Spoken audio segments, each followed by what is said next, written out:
Welcome to World of Monsters. I'm Monster Master Arthur, and today we'll be taking an in-depth look on the werewolf transformation of Little Dead Riding Hood 2016, and stay tuned after for my thoughts about it.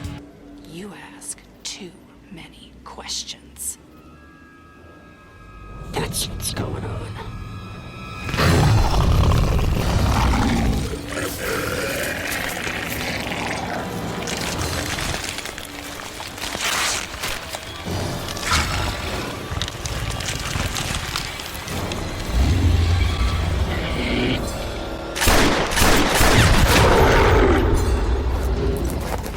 Well, as you saw, this is one of those perfect examples of low-budget crap CGIs. I'd have to say that the best part of the transformation was this little part here, which in my opinion didn't have enough time and focus spent on it, but as you can see there's limited visuals here, and that's what makes this actually better than a lot of the other CGI effects within the movie. Even this effect on her face was not so bad. You have the light glow effects on the eyes taking effect, and the skin changing, and again, limited CGI, and it actually looks pretty decent. Where it starts to look like crap, well, is the actual werewolf itself. Now I'm surprised at this scene that they actually remembered to keep the clothes, the ripped up police clothes in the scene. I believe it's CGI clothes. Again, they could have used real material, which would have made it look a little better.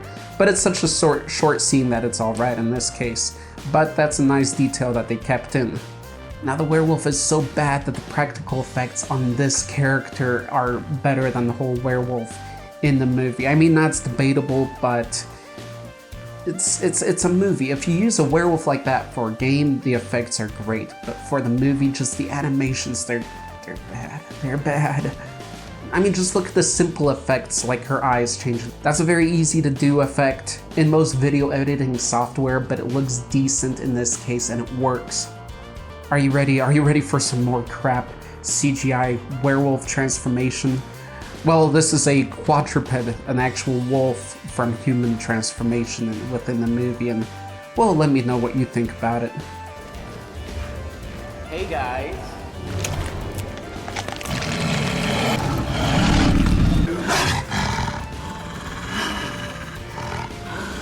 So guys, those were my views.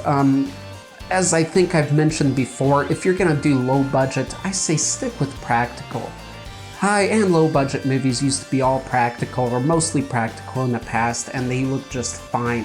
And for low budget these days, it's gonna take almost the same amount of artwork, the same level of skill to create something really cool, and you might even save money on practical effects these days on low budget.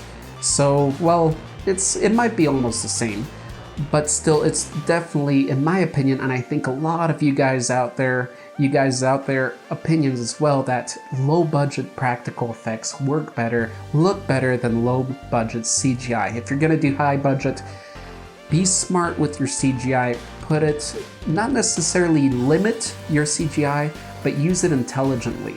Meaning, put it in effects, put it in backgrounds, put it in the situations where you're gonna trick the audience to really hide the fact that it's actually computer generated, that it's not the real thing. And TV shows, some big TV shows do this pretty decently, some movies, but some just overdo it. Even high budget movies overdo CGI, and it ruins a movie for me. A lot of the new like fantasy redoings of old stories, but the newer fantasy movies really ruined it. But then you look at good director fantasy movies or sci-fi, such as the Tolkien movies, The Hobbits, or even Hellboy, you have a lot of practical effects and then CGI just to top it off.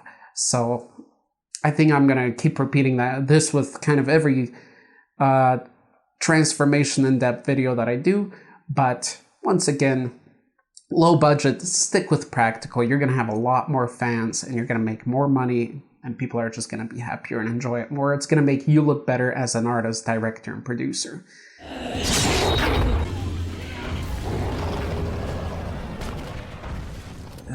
Terrible. Hey guys, thanks for watching this episode of the in-depth look at the werewolf transformation of Little Dead Riding Hood 2016. If you want to learn more about werewolves and things like that, do watch this video down below right here where I discuss the whole legend, the lore, everything about the werewolf as we know it. If you want to see any other kind of in-depth werewolf transformation of some kind of movie, then let me know which movie you would like me to cover in this kind of little episode atmosphere. And oh yeah, I also did the in-depth werewolf transformation of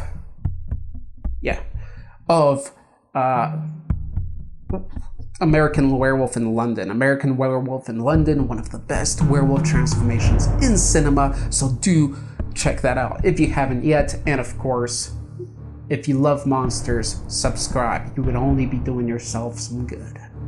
Until next time.